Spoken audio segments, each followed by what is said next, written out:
เป็นนักเล่นหาค่าเอาอุตสายไว้เป็นเหยื่อละเจ้าเปลี่ยนสายคือกับเจ้าเปลี่ยนเสือเหลือละให้ผู้อื่น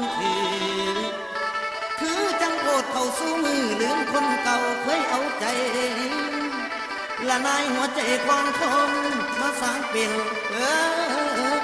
นอกไปได้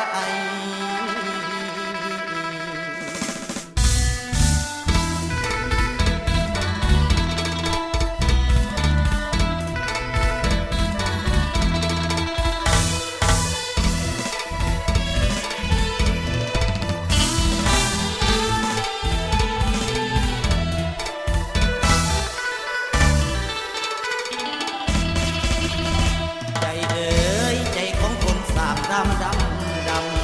น้องสร้างลืมคำลุงลุดขีดสอนไปห